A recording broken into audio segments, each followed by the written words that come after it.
the city of Watsonville. And I want to thank everyone in the panel, and Amber, and everyone for doing this and stuff. This is really exciting.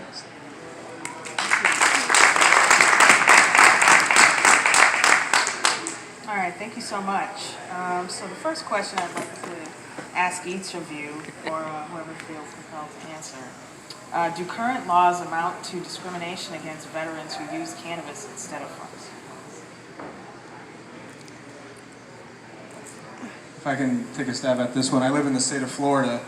Right now we have, a medical program, but the reality is, we can't even get that right because, I spend a lot of time, with veterans, and, on one side you have a group of vets, working for, companies that are doing the right thing. They're allowing them to use medical cannabis, but what about the veteran who's a federal employee right now? So on one side of the street, you have, veterans able to freely use their medication, but then you're still failing the other half. So we're missing the mark in the state of Florida and just across the board still. If you're a combat veteran or if you serve this country, you should just have access to cannabis. If you have access to narcotics, you should have free access to medical cannabis.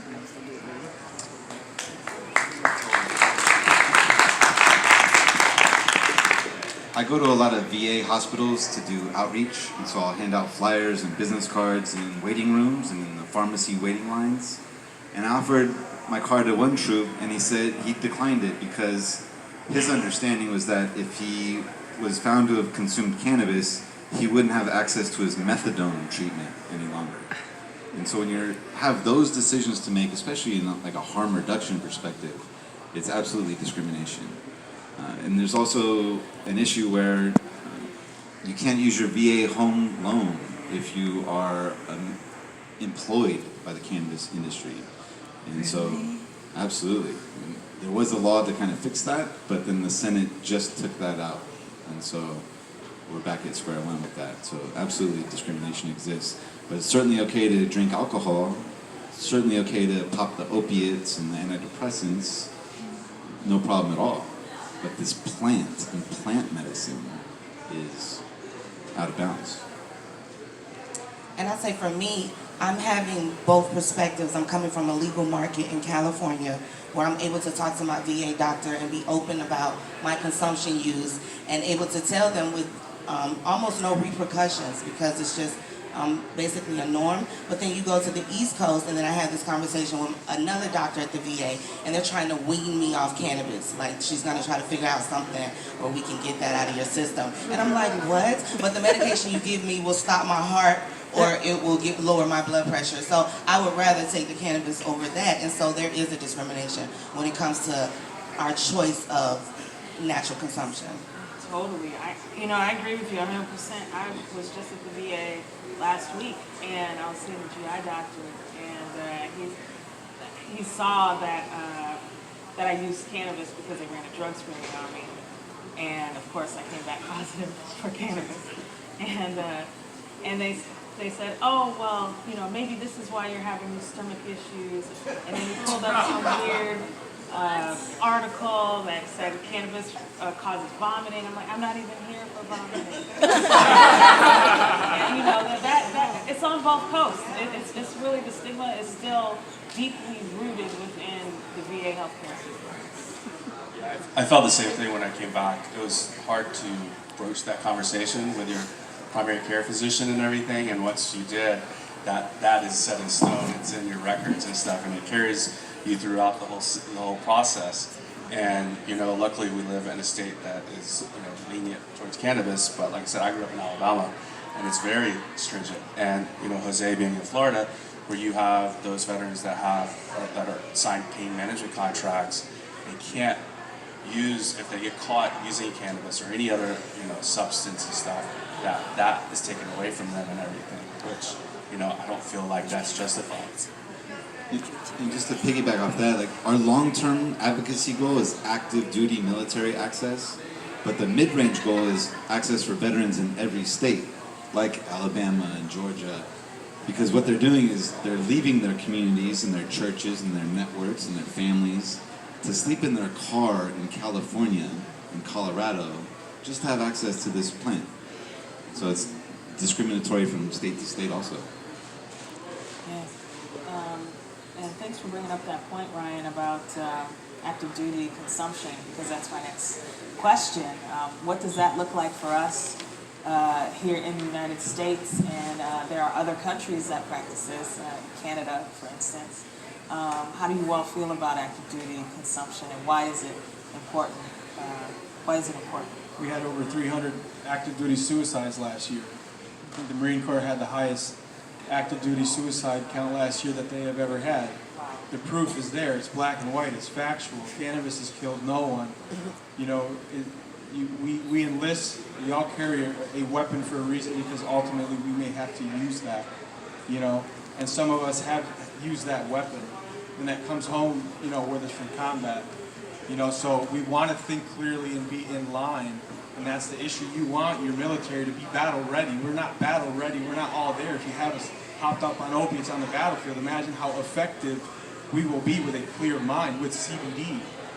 And that's where, yet again, the government is failing us out of service, but even in service, we're killing ourselves in service. You know, we don't want to do that. Just do the right thing. Peter Lemon was a Medal of Honor recipient in Vietnam, and the night that they got raided, he confessed that he consumed cannabis that night, and he attributes it to helping him with his focus, and I argue that it helped him with his heart afterward. I met the Commandant of the Marine Corps randomly in Washington, D.C. a few years ago, and I invited him to consider how different his Monday morning would be as a commander if his troops were smoking herb instead of drinking alcohol on the weekends. Because every Monday morning he gets that report of Marines and sailors doing very regrettable things all over the world. And so for me, my military career was hampered significantly by alcohol-related decisions. If I had access to herb, I might have avoided those decisions. Yeah, it's you spend that time in the class 6 and the post-commissary and stuff, and that's the main kicker is like alcohol is so prevalent being on active duty, and to use that to loosen your mood, forget about things and everything. And if you had this plant to take in and everything, ingest or smokables or anything, that you would substitute that and everything, and then I think there would be, like you said, there wouldn't be that roll call on Monday morning and everything where people would got DUIs or domestic violence or things like that. So. And I would even say there's so many methods of consumption. It doesn't actually have to be anything that's agreed upon. It could be something where they're in pain and they can use the salves and they can use the patches and get the consumption methods other than smokables. And so just education is so necessary with examples of proven, military personnel that's using it, that's been able to benefit from it, showing them veterans that are better spouses, better fathers, better, co-workers, employees, entrepreneurs, etc. Those are things, there's data to back up, what we're saying. And especially, I think, to prevent military sexual trauma. When I consume cannabis, I don't want to commit violence, really, towards anybody, right? And alcohol is a totally different situation, and so it's certainly beneficial. They need to focus on mental wellness. That's the whole thing. They're missing. There's nothing wrong with wanting us to be mentally fit. We train 24/7 in service, but also, yet again, train us mentally, prepare us so when we get out of service and we, have that issue with transition, the pivot is a little easier. So there are some of us that understand the risks behind using cannabis while on active duty and choose to do it instead. I was one of those folks. Thankfully, I didn't get caught, but there are some of us that are, and particularly black and brown folks. As y'all know, black and brown people are predominantly in the service. It's the black and brown folks. And I just want to talk about the racial disparities of veterans with dishonorable discharges for cannabis, because there are so many black and brown people in the service, and a lot of them do choose cannabis over pharmaceuticals. They get dishonorably discharged. How do we feel about that? And then number two, should we allow those veterans that have dishonorable discharges for cannabis into the social equity program that we have? I have several friends that were dishonorably discharged, or other than honorable, which is almost equivalent, that were discharged that way because of cannabis consumption. And I was that Marine that was like, please get that away from me. I can't believe you're doing that. Judged them the entire time, not knowing that they were coping with so many different symptoms, unknown symptoms that we weren't even diagnosed with until later. And so I think that if they had the opportunity, they should not only get a social equity license, they should be able to do a home grow. They should be able to use that as commerce and sell that, and also be able to consume it as medication and not be judged for it as well. So there is a disparity. There has been, unequal treatment, especially with the war on drugs, especially with our communities. So in order to make this equal, in order to make this right, in order to, try to make up for those disparities, they should absolutely get first dibs on the license and get extra points like they would at any other federal government job. I absolutely think that. I agree. I mean, at the end of the day, we all want to progress. Not many of us want to openly regress, and this is an opportunity to make the wrongs from yesterday right. We can't change the past, but we can make an open choice today to move forward in the right direction. So I agree with you 100%. Social equity, that Supernova Women basically led the way on that in Oakland, is basically a pathway to justice. And I think if we expand that pathway to include military veterans and other disadvantaged communities, we can... Parents from the kids just showed up. We can expand that pathway to like a super highway of justice, right? Because I don't want the veteran to disrupt the connection. Check. We're back online. Did everybody get that? I don't gotta repeat that, right?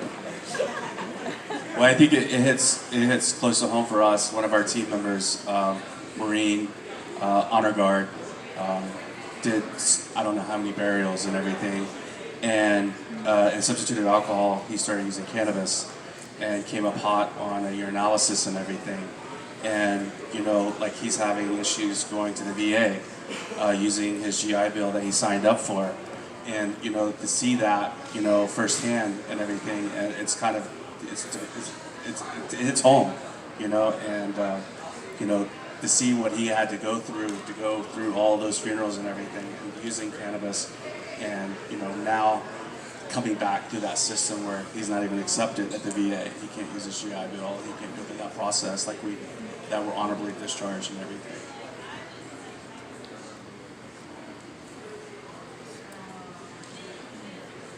We can talk a bit about national plans.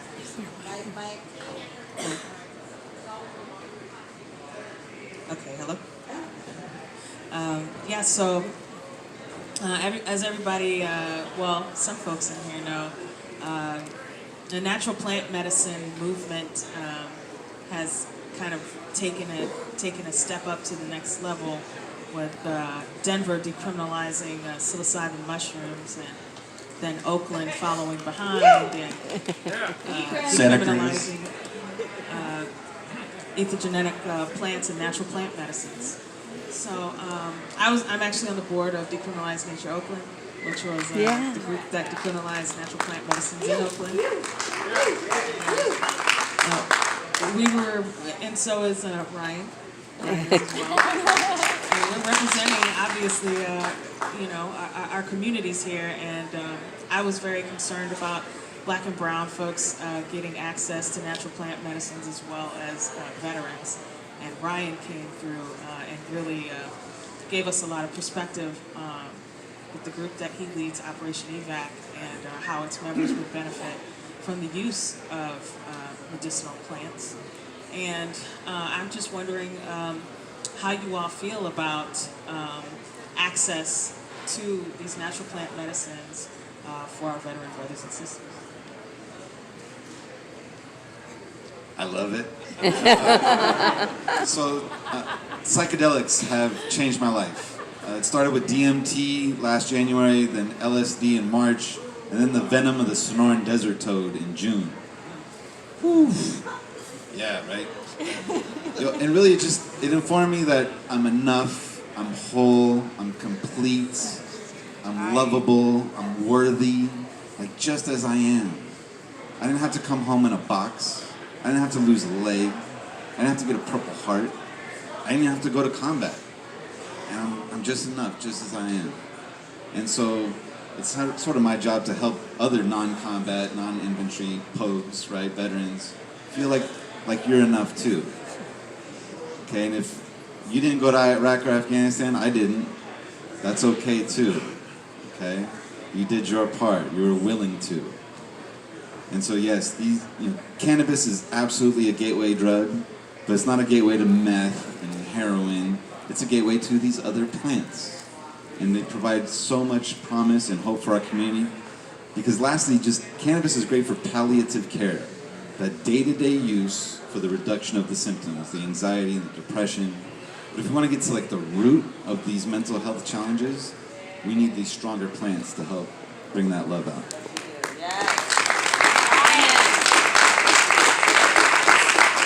So my experience on psilocybin mushrooms, I was just telling someone, I was like, you think I go hard for cannabis? Wait till like you hear my mushroom story. And it was so lit. Like that story was so awesome because I went through things in my mind that I had closed off, like doors I had shut from Iraq that I would never go through on a regular basis. I was like, nope, I'm not thinking about it. And then I can't heal. I can't get past the moment. I'm always like reliving it. It's always something hanging over, over my head. And so with mushrooms, I was able to go through those doors, experience like, oh wow, that's why I do that. That did happen that time. It really helped me in such a way that I was like, oh wow, other veterans need to experience this as well. And so it really did lead me onto another journey to experience other natural alternatives, to see what else could help me, what else could be a relief to my symptoms. And so I think that all veterans should have access to natural alternatives, no matter what that is. It could be yoga, it could just be meditation, it could be,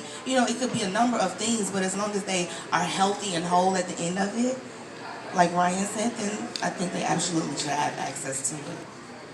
Of course, it's, going through the whole VA system, coming back and seeing other veterans, they drop that pill, here's a prescription, here's the SSRIs, here's the benzos, here's psilocybin. And here's an alternative. And if we could just embrace it and embrace it throughout the country with our veteran community and everything, I think it'd be a strong healing power for all. I think what's cool, I don't have that much experience yet. And the yet is because I don't feel I'm educated enough, but I also need to know it's safe. And by hearing and knowing this, knowing that I'm not going to go down this road by myself, I can pivot left, right, wherever. Because ultimately the veteran, when we come home, we don't ask for much. We're just looking for peace. We're trying to find ourselves. We're very hard on ourselves, because in service, you have to do it the right way the first time, dress right, dressed. So if out of service you're struggling, we're very self-defeating. So to know that these medicines are available and they're all natural, and we do have, a gateway to mental, emotional, spiritual freedom, let's do that. So kudos to you guys.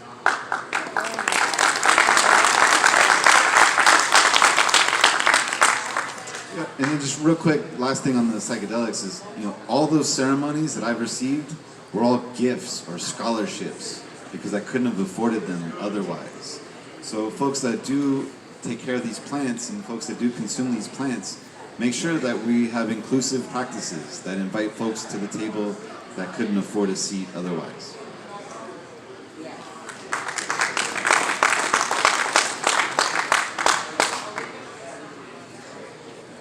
So I don't really have too many other questions, but I would like to hear you all's comments and feedback, things that you might want to leave with the audience before we start Q&A.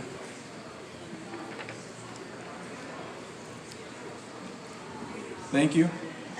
I think, I want to go ahead and start there. Thank each and every one of you. One thing that, I've struggled with, since coming home is time. I wish time could slow down so you can, appreciate things more. And so knowing that you guys took the time out of your day that you'll never have back to spend it with us this afternoon is a sense of gratitude. We're told thank you all the time. So to the veterans here especially, but to everyone, civilian alike, thank you for being here with us this afternoon and hearing us out.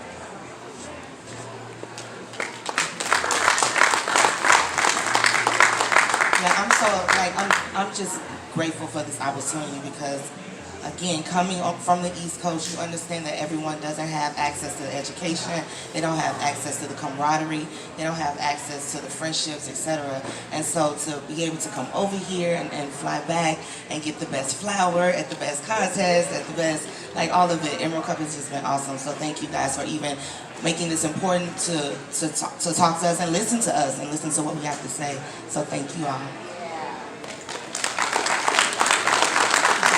Yeah, I want to thank the Emerald Cup and this panel and everything, and to the veterans of the community and the people that took the time out to come.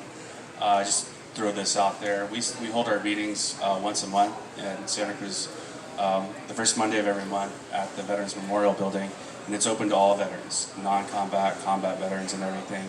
So anybody in the area can come by our veterans, our program, our meeting, and receive free cannabis that's grown in our gardens and stuff, by veterans and stuff. So I just wanted to put that out there as well.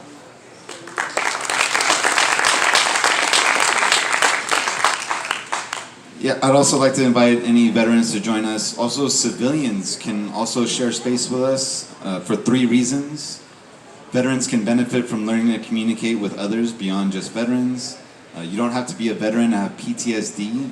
Capitalism ensures for it, particularly in communities of color and for women. And then lastly, if we're ever going to avoid war, civilians need to learn about the veteran experience. And so the best thing that we can do for veterans is stop creating them. So I want to know what are we going to do after this panel, right? How are we going to support the troops, but how are we going to stop sending them also? What are we going to do to revitalize the anti-war movement? Cannabis was there throughout all the 60s and the anti-war demonstrations. Let's bring it back. We do a lot of parties in cannabis, and a lot of panels and stuff. But let's not forget our activism roots. We still have so much work to do. Right? We're here consuming cannabis, selling it, trading it, patting each other on the back, giving each other awards, and there's still people in prison for this plant. Yes. And most of them don't look like me, Yes. let's be honest, right? And so we still have so much work to do. Yes. And what are we going to do when this panel is over? Yes. Thank you.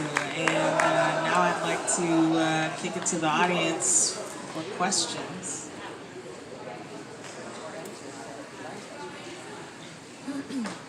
My name is BW, and thank you for everyone being here. I'm coming in from the Empire State. The Empire was not the good guys in Star Wars, and that is New York. And as a medical card carrier, I get concerned as we go towards legalization because at the federal level, it goes away. I'm in a state that doesn't have medical patients that are allowed to grow one plant. As a medical card carrier, we have some serious limitations. So one of the questions I have is for medical refugees, and to put it out there for everyone in the audience that might need access to something in a state where we don't have access. What is our, I'm just asking for maybe a resource or a national veterans organization or maybe some input on direction for myself and others who need access to clean cannabis and don't have that access in the state where I've legally went to my state, went through the processes of all that and alternative cares. Thank you. Being a New Yorker myself, I'm from upstate New York. I live in Florida now. There's a veteran out there. She's done an amazing job. Her name is Sarah Stenoff. She has Veterans Ananda, so perhaps connecting. Well, there you go. So my suggestion was going to be a link up with Sarah. And veteran voices carry a lot of weight in City Hall, in state legislature, in the federal level. And so I had a meeting with the chair of the Veteran Services Committee for the state of California. And I told him about, compassion went away and how are we going to restore this compassion in California. And the first thing he asked me was where's your coalition? I was like, I'm here by myself, man. And so we came back with a coalition. We created this California Cannabis or Compassion Coalition. And with the help of Max and K Street and Weed for Warriors and everybody, and Colin, Veterans Walk and Talk, we passed SB 34 and we restored compassion. So I think it is up to the veterans.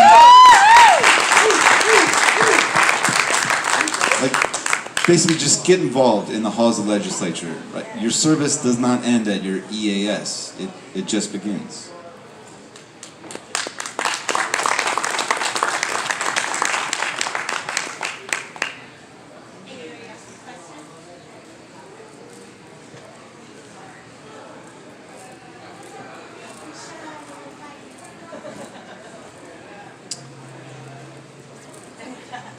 Hey, we meditate in our groups.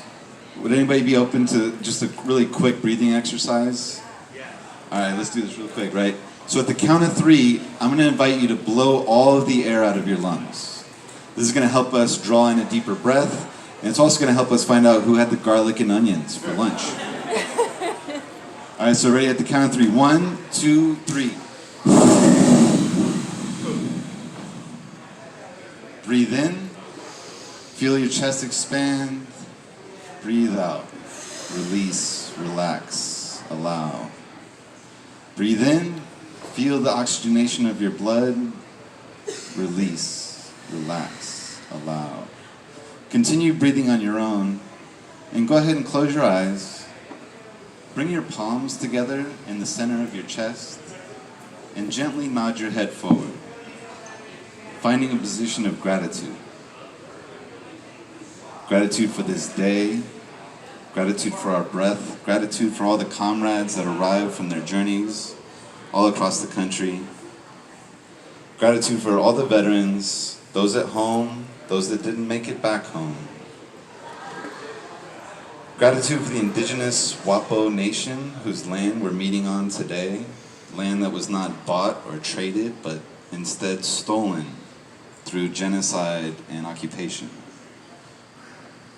And for all the comrades that are in prison for this plant as we speak.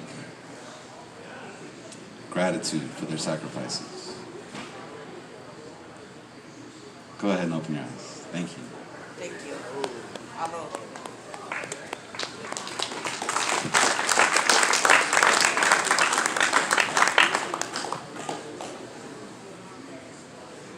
Any other questions?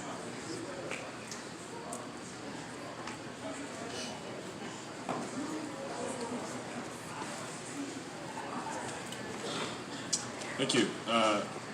So I came a little late to the conversation, but I noticed you mentioned the psychedelics component, like psilocybin mushrooms, and so I imagine for veterans and people that are dealing with traumas like PTSD or other types of traumas, civilian types, do you recommend people be coached through these sessions, or did you find that just taking it on your own and kind of exploring what came up?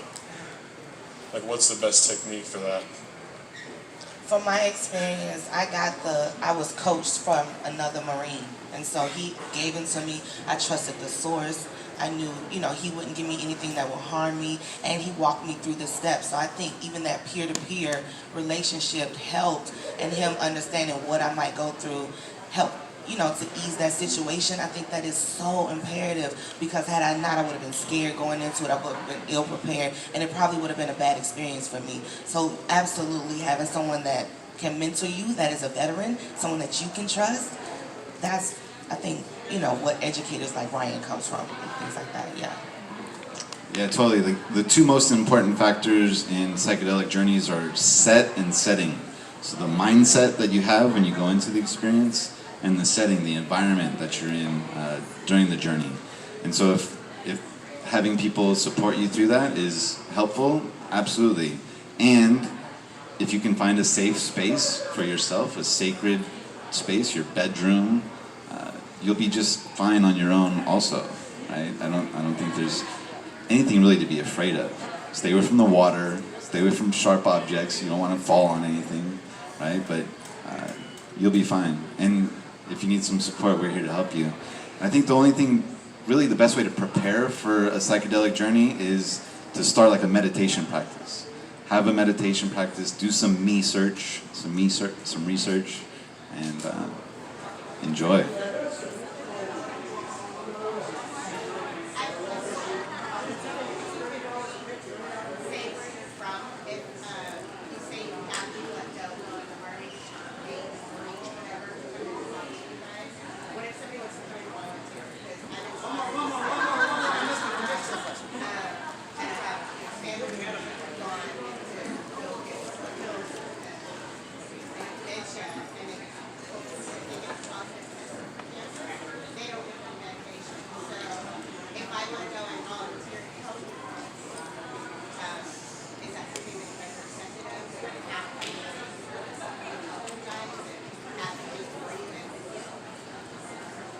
Absolutely. Thank you for offering.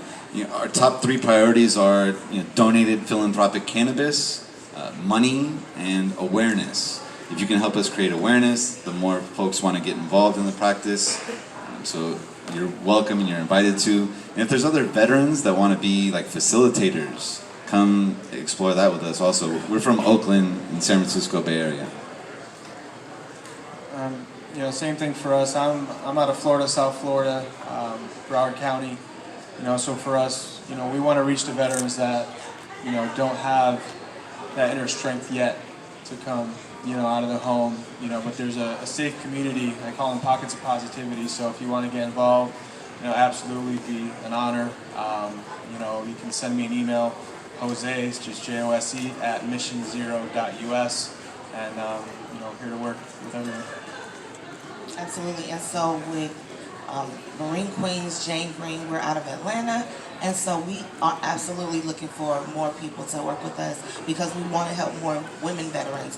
We get lost sometimes in the mix and the shuffle of things, especially black women veterans. And so that's something we're hyper focused on, but all women veterans in general, we want to make sure that they get the help, the support, and the transitional help, especially as an entrepreneur, that they need. So please contact me. So we're based in Santa Cruz, and like I said, we hold our meetings the first Monday of every month at the Santa Cruz Veterans Memorial. It's open to the public. We have other veteran service organizations that come in and table the event. We have other veterans organizations that come by and everything to, spread their word and their message and stuff. The VSO office says it's the largest gathering of veterans in our community at our meetings and stuff, so it's a great opportunity for those organizations to disseminate information out to the veteran population in our area. And we do random beach cleanups and stuff with the other local communities as well. So just reach out. Also, if anyone has any access to expired, non-compliant, out-of-metric, or extra products, Operation Evac hands out compassionate packages at the end of their meetings. And we love having new brands and new friends and people, contact anyone up here because that's the only way that a lot of them have access. They don't have the money to go in and spend the money at the dispensary, pay the taxes. So a lot of us have friends that have growers that are sitting on products that maybe they can't afford to test or maybe didn't make it into the pipeline. There's an amazing way to give it. So please plant the seed. If you see or come across anything, they will absolutely be used.